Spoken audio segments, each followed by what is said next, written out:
24 तारीख है 2025। ये अप्रैल का महीना चल रहा है। लगभग 4-5 दिन के बाद अपनी दुकान में गया, ये सोच के कि काम करके कुछ पैसे कमा के लाऊंगा अपनी 2 लड़कियों को, अपनी बूढ़ी माँ को, विधवा है मेरी माँ, बीवी और एक लड़का, कि इनका पेट में कैसे पाल सकूं। मैंने सोचा कि आज मैं दुकान में जाऊंगा, कुछ कमा के लाऊंगा, कुछ सब्जी वब्जी लाऊंगा।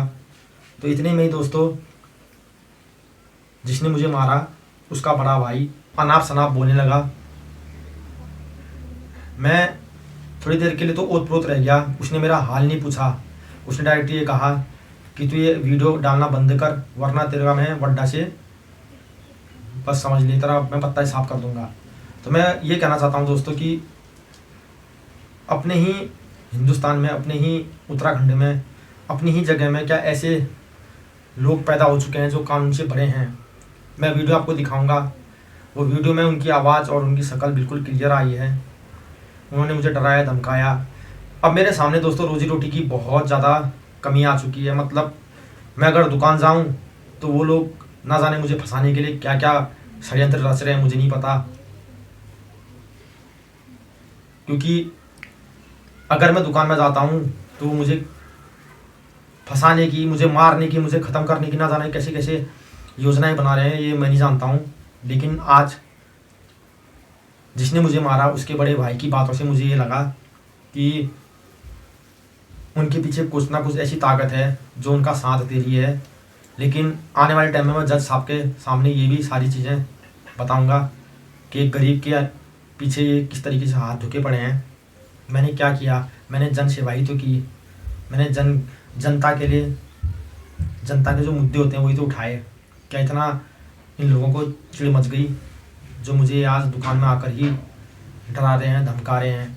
ये वीडियो मैं आपके सामने शेयर कर रहा हूँ दोस्तों। इसको ज़्यादा से ज़्यादा शेयर करना, और इससे बड़ा सबूत क्या ही चाहिए कि मेरा दिल साफ़ है ना। इतने जख्म खाने के बाद भी मैं आज दुकान में गया, और आज दुकान में जाने के बाद मैंने ये महसूस किया कि कोई ना कोई बड़ी शक्ति तो इनके पीछे है जो इनका सपोर्ट कर रही है। मैं तो गरीब हूँ, निर्धन हूँ भाई, है ना। मैंने तो अपनी बाइक तक बिकाऊ कर रखी है, एवेंजर, जिसमें मैं वीडियो बनाने जाता हूँ। तो पुलिस प्रशासन से मुझे इतना ही कहना है कि आप मुझे सुरक्षा प्रदान करें, क्योंकि मेरी जान को खतरा है। अब वो दोनों भाई ही मेरी जान के पीछे पड़े हैं। मुझे या मेरे बच्चों को या मेरी फैमिली में किसी मेंबर को भी अगर कुछ भी होता है तो उसकी सारी की सारी जिम्मेदारी यही लोगों की रहेगी। बाकी मैं बड़ा ओतप्रोत हूँ कि इतने दिनों के अंदर भी इसकी गिरफ्तारी क्यों नहीं हुई, क्योंकि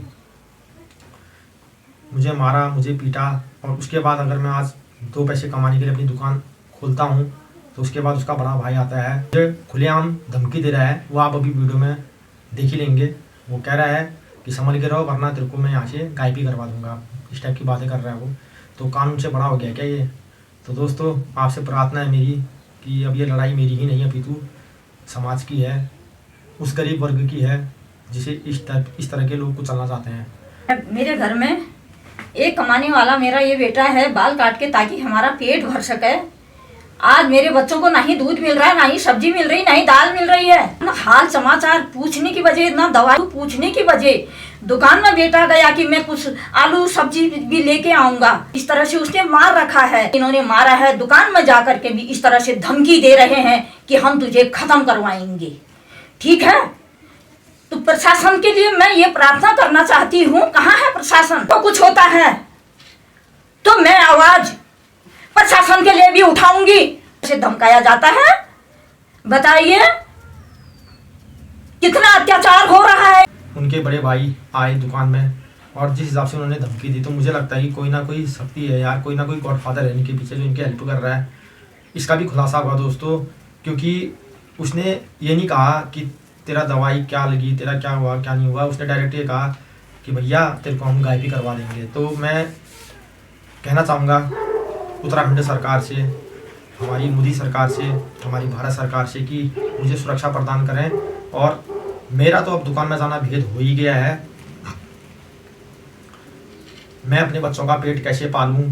मुझे अब जन सहायता चाहिए, मुझे सरकार की सहायता चाहिए क्योंकि मेरी 2 लड़कियां हैं, एक लड़का है, एक बीवी है, एक माँ है जो विधवा है, बहन है जो बर्तन धो के कमा रही है, खा रही है।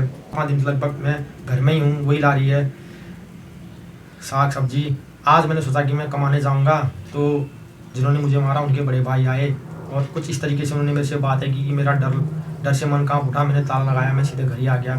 तो दोस्तों मैं इतना ही कहूँगा कि अब बात बहुत बढ़ चुकी है। मतलब ये लोग मुझे फंसाने के लिए, मुझे मारने के लिए किसी भी हद तक जा सकते हैं, और जो लोग इनका सहयोग कर रहे हैं वो भी अपराधी ही हैं, बिल्कुल अपराधी हैं। और मैं जज साहब के सामने भी ये वीडियो रखूँगा और मैं यही कहूँगा उत्तराखंड सरकार से कि अब बात बहुत आगे बढ़ चुकी है। इस गरीब को आपकी अब हेल्प की ज़रूरत है, आपकी सहायता की ज़रूरत है। साथ ही साथ मैं भीम आर्मी से भी कहूँगा कि मेरी हेल्प करें, मेरा सहयोग करें। जिस तरीके से मुझे डराया जा रहा है, धमकाया जा रहा है, मुझे मारने की धमकियाँ दी जा रही हैं, तो ये वीडियो में आप देख ही लेंगे आगे। धन्यवाद। दोस्तों तबीयत तो ढीली डाली है, लेकिन अब क्या करें यार, बच्चे भी तो भूखे हैं, उनके लिए तो करना ही पड़ेगा।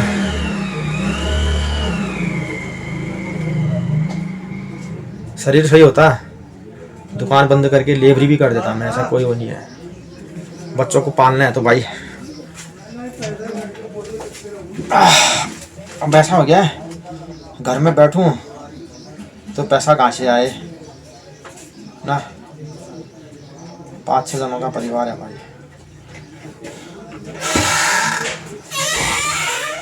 कौन भाई?